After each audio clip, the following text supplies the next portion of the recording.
আমরা জানি যে মিডিয়া এই সরকার আসার পিছনে মিডিয়া এর সাথে আমরা বলি ইন্টারনেট অথবা সোশ্যাল মিডিয়া ফেসবুক যে ভূমিকা রাখছে এটার সাথে যারাই জড়িত ছিলেন তাদের প্রতি আমার রেসপেক্ট, আই স্যালুট।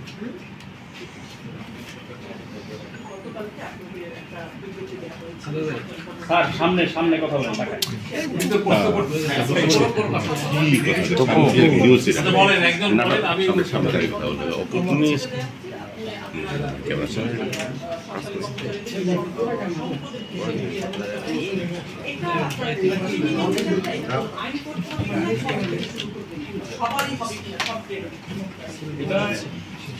সম্পদ বিবরণী দাখিল আপনারা এখন দেখেন কর্মকর্তা কর্মচারী বলে না, এখন সবাইকে বলা হয় কর্মচারী। আমাদের ঘরে 15 লাখ বেসরকারি হিসেবে আমরা বলতে চাচ্ছি না, বলার দরকার নেই।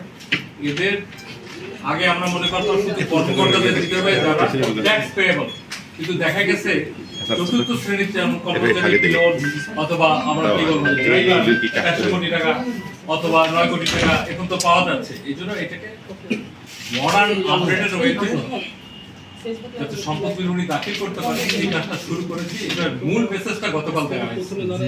আপনাদের অনেকের কাছে প্রশ্ন ছিল কবে, কে, কোথায়, কিভাবে দিবে। এখন যদি এগুলো জানতে চান আমরা একটু করে বলতে পারি।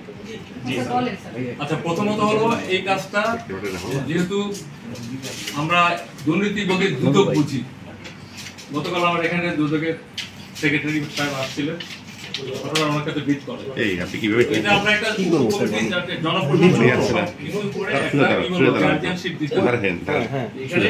দুর্নীতি দমন কমিশনের সেক্রেটারি সাহেবকে আহ্বান করে 5 সদস্যের একটা কমিটি অলরেডি করে দেওয়া হয়েছে। তারা যেহেতু আমরা ফিল্ডে যাইনি, আমি সদস্যদের নাম বলবো। এখানে আছে দুর্নীতি দমন কমিশনের সচিব, এনবিআর এর একজন প্রতিনিধি, অর্থ বিভাগের একজন প্রতিনিধি, সিএনএ আমরা যে কম্পিউটার অ্যান্ড অডিটর জেনারেল বলি ওনার একজন প্রতিনিধি, এবং এই মন্ত্রণালয়ের শৃঙ্খলা ও তদন্ত আমাদের যে উইং আছে, এটা উইং কিন্তু আগে বলতো জয়েন্ট সেক্রেটারি, এখন এডিশনাল মিনিস্টার থাকে, উনি একজন মেম্বার সেক্রেটারি। এই কমিটি করে দেওয়া হয়েছে, তাদেরকে টাইমলাইন আমরা দেবো, একটা ন্যূনতম সময় তারা কি করবে একটা ফরম্যাট রেডি করবে। অনেকে বলে যে আমি ট্যাক্স রিটার্ন দেই 10B ফর্ম, এটা দিলিত হয়ে যায়। ট্যাক্সেবল ইনকাম তো সরকারই না, ওই ড্রাইভার পিয়নের কি ট্যাক্সেবল ইনকাম তার ইতিন আছে, অথচ তার ইনকাম তো কোথায় কি হয়ে গেছে। আমাদের কাছে গভর্নমেন্টের এই আমরা কি বলবো অভ্যুত্থানের পরে যে আমাদের দ্বিতীয় স্বাধীনতার পরে যে সরকার, তারা যে এজেন্ডা আছে আমাদের একটা আছে, আমরা বহুবার শুনছি এই কথাটা, zero tolerance, but we mean it. আচ্ছা, একটা মেসেজ প্রথমেই যাবে যখনই আপনার সম্পদ বিবরণী ফর্ম দিবেন, এর বাইরে কি কি থাকলো পরে দেওয়ার সময় তো আপনি একটু সচেতন হবেন। দুর্নীতি প্রতিরোধে এটা প্রথম কাজ হবে কিনা বলেন, এটা একটা মেসেজ যে I have to pay my wealth statement.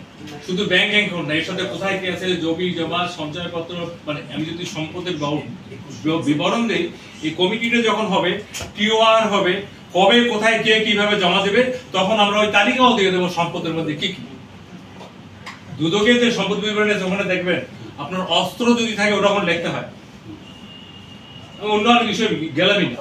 তো এই জন্য আমার মনে হয় যে এই বিষয়টা এখন খুবই জরুরি এবং মেসেজটা দেওয়া দরকার যে কার কত কি সম্পদ, এটা দিলে আমি মনে করি পরিবারগুলো সেফ হবে। আজকে যে মেসাকার সবচেয়ে এফেক্টেড কে হয়েছে, যে ভোগ করছে সে হয়নি, তার পরিবার। পরিবার আমাদের কেন্দ্রবিন্দু। আমরা যদি এই কথা বলি, oldest organization in the world is family. এর চেয়ে বড় প্রাচীন প্রতিষ্ঠান অনেক কিছু নেই। আমরা একটা মন্ত্রণালয় আসছে, এটা একটা প্রতিষ্ঠান। আপনারা এখানে সাংবাদিকরা আসছেন, এক একটা মিডিয়ার প্রতিনিধিত্ব করতেছেন, যারা প্রিন্ট মিডিয়া আসছেন তারা একটা প্রতিনিধিত্ব করতেছেন। তো ওই জায়গাটা যদি ঠিক থাকে তাহলে কি আপনার শান্তি লাগবে না? আমরা যাতে শান্তিতে মানুষ ঘুমাইতে পারে। আমি তো অনেক আগে চলে গেছিলাম, সরকার এখানে এনেছে, সরকার আমাদেরকে জনগণের কাজ করার জন্য। আমি তো পারাইনি।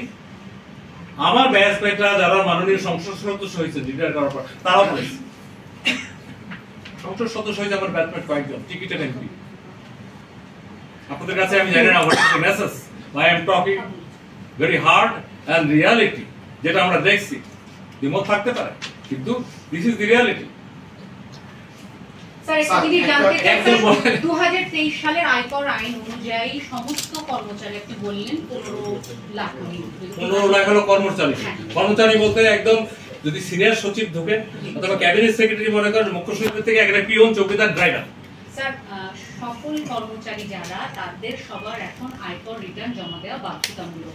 আয়কর রিটার্নে তিনি তার স্থাবর অস্থাবর সম্পত্তির হিসাবটা দিয়ে থাকেন, তারপরেও এটা কেন প্রয়োজন? যাদের ট্যাক্সেবল ইনকাম, স্যালারি একটা লেভেল এবং বছরে কত টাকা, তাদেরকে ট্যাক্স রিটার্ন দিতে হয়। ইটিং সকলে করেন ব্যবসা কারণে, ইটস লাইক ট্রেড লাইসেন্স, কিন্তু সকলের 10B দিতে হয় না, এটার সংখ্যা খুবই কম। আর এইটার মাধ্যমে আপনার সম্পদ থাক আর না থাক, আপনার জিরো সম্পদ থাক, আপনি দাখিল করতে হবে। দ্বিতীয় বিষয়টা ছিল স্যার, পরিবার এটার সাথে কোনোভাবে যুক্ত হবে কিনা, কারণ আমরা দেখি যে স্ত্রীর নামে একজন সম্পদ করেন এবং সাফার করেন আলটিমেটলি তার স্ত্রী বা অন্য আত্মীয় স্বজনরা, সেই জিনিসটাও এখানে আপনারা ইনক্লুড করবেন কিনা? এখন আমি যদি বলি স্ত্রী তো সাবালক, তাই না, এবং ওনার ইটিন আছে, ওনার কেসটা উনি নিজে ফেস করবেন। আর যদি মনে করেন, অনেক সময় এটা আমি নিজেও ফেস করেছি, দেখেছি যে সবাই একটা সাইন দেয়, উনি জানেও না কিসে সাইন দিল, দেখা গেল তার নামে 10 কোটি টাকা জমা হয়েছে, তার নামে দামি একটা গাড়ি আসছে। This are so thing. আপনার কথাটা এই জন্য বলি, না জেনে অনেক অফিসার, অনেক স্পাউস বলবো সাফারার হয়, যাতে না হয় তার জন্য। এবং পরিবারের স্বচ্ছতা থাকতে হবে। আপনার ইনকাম কত, আপনার ছেলে মেয়ে, বাবা ওয়াইফ, বাবা মা সবার জানতে হবে। গোপন বলে কিছু নাই, এই জায়গা থেকে সরে আসতে হবে। এবং আমি এখানে জয়েন করার পর কানে কানে কথা, গোপন কথা, এগুলো অ্যালাউ করি না। আপনার সাথে সামনে পাশে যদি কেউ কানে কানে কথা বলে, আপনার ভালো লাগবে? নিশ্চয়ই যে কথাটা সামনে বলা যাচ্ছে না সেটা কানে কানে, তার মানে নেগেটিভ।